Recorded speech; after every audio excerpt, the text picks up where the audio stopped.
Palavra da Verdade, devocional de 3 de julho, a bênção da vida eterna. Estas coisas vos escrevi, a fim de saberdes que tendes a vida eterna, a vós outros que credes em o nome do Filho de Deus. 1 de João 5,13.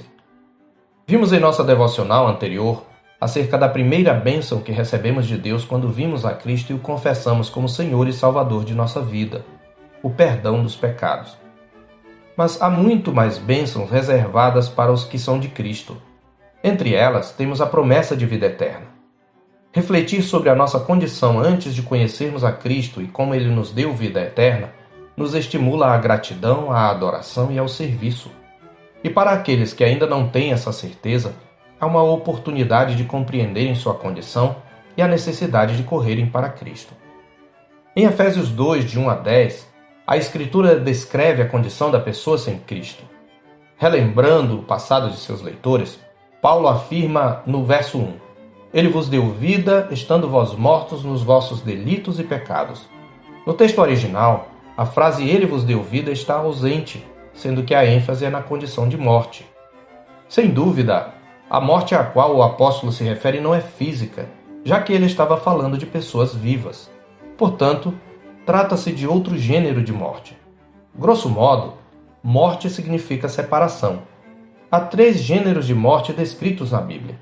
O primeiro deles é a morte física, quando o nosso corpo se separa do nosso espírito, como está escrito em Eclesiastes 12:7.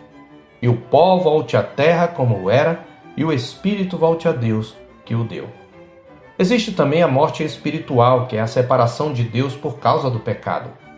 Em Gênesis 2:17, Deus adverte Adão de que no dia em que ele comesse da árvore do conhecimento do bem e do mal, certamente morreria. No entanto, verificamos no capítulo 3 que Adão não morreu fisicamente no exato dia em que pecou, embora um processo de envelhecimento e morte se iniciasse em seu corpo. O que vemos é o casal sendo expulso da presença de Deus, no capítulo 3, versos 23 e 24. Esta então é a morte de que Deus falara a Adão, a separação de Deus, fonte de toda a vida. É a incapacidade do homem ter comunhão com Deus ou responder positivamente a Ele por causa do pecado.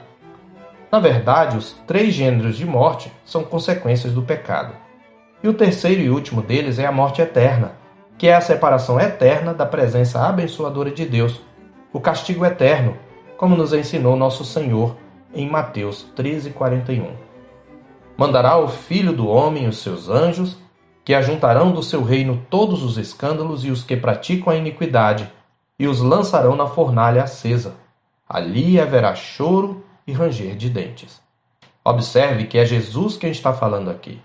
E em Marcos 9, de 42 a 48, o Senhor nos adverte acerca do inferno que ele mesmo descreve como um lugar onde não lhes morre o verme, nem o fogo se apaga.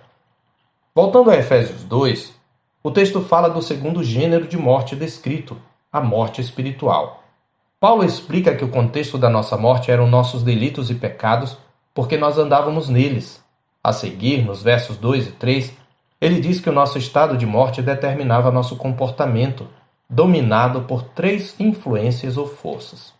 Primeiro, andávamos ou nos comportávamos segundo o curso deste mundo, isto é, de acordo com o estilo de vida do sistema mundano em que vivemos, o qual exerce sua influência sobre nós através de amigos, familiares, colegas e meios de comunicação. Em segundo lugar, nosso comportamento era segundo o príncipe da potestade do ar, o espírito que agora atua nos filhos da desobediência, isto é, naqueles que não têm Cristo. Ele está se referindo a Satanás. Potestade quer dizer autoridade, poder. Então a primeira expressão significa que Satanás tem certo poder e governo, que lhe foram dados pelo homem ao obedecê-lo no Éden, sobre o ar, isto é, as regiões celestes. Não é um poder irrestrito, muito menos acima do poder de Deus, mas é uma autoridade que lhe permite atuar eficazmente nos filhos da desobediência. A outra expressão significa que ele é um ser espiritual e que domina aqueles que não têm Cristo. E por fim, andávamos também sob a influência da carne, a nossa natureza pecaminosa, fazendo aquilo que a nossa natureza pervertida desejava.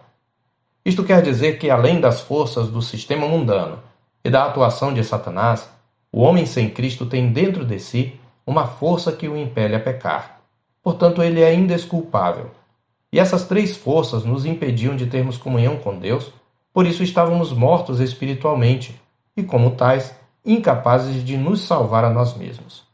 Podemos chamar esta condição de depravação total, mas, do verso 4 em diante, algo maravilhoso aconteceu. Por causa de sua grande misericórdia, Deus nos deu vida. Mas esta vida foi dada juntamente com Cristo.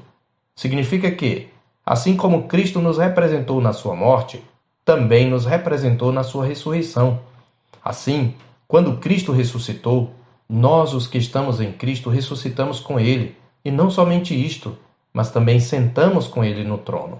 Como diz o verso 6, trata-se de um evento de natureza espiritual, pois nosso corpo ainda aguarda o estágio final da vivificação ao ocorrer na segunda vinda de Cristo. De forma que não apenas agora estamos vivos espiritualmente e temos nossa comunhão com Deus restaurada, mas também estamos reinando com Cristo. Por sua morte, Jesus Cristo nos livrou da culpa do pecado. Por sua ressurreição, ele nos livrou da consequência do pecado, que é a morte. Essa vivificação é o que chamamos de regeneração e só ocorre com aqueles que estão em Cristo. Veja que a vida eterna é tanto um dom presente quanto uma bênção a ser desfrutada de maneira consumada no futuro. A união com Cristo é o fator fundamental.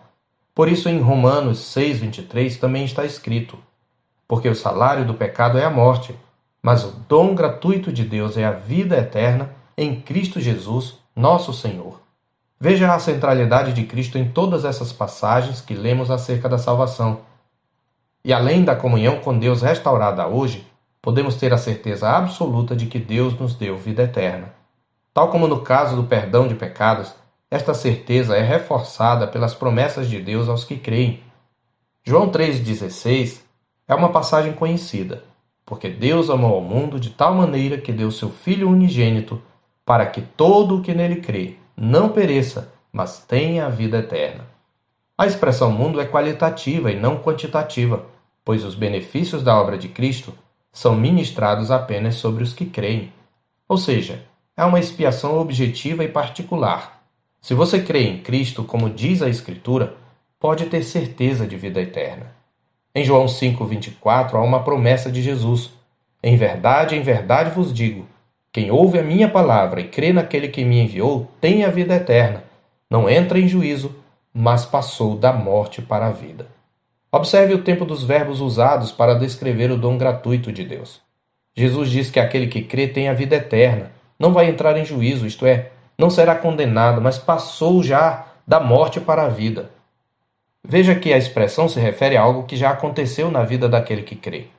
Você acha que pode haver alguma sombra de dúvida sobre a vida eterna diante dessas promessas tão claras de Jesus? Certamente que não. Mas há muitas outras passagens sobre esta bênção que temos em Cristo. Confira, por exemplo, João 10, versos 10, 27 a 29, capítulo 11, 25 e 26 e 1 de João 5, de 10 a 13.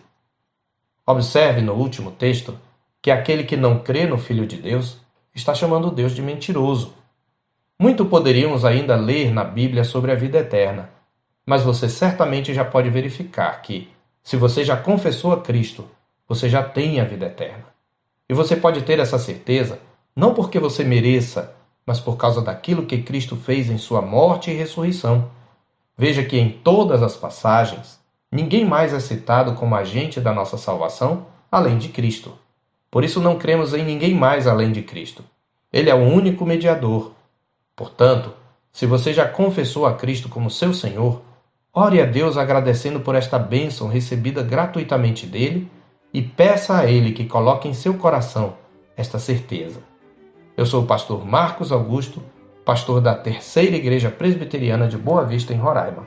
Tenha um bom dia na paz do Senhor Jesus.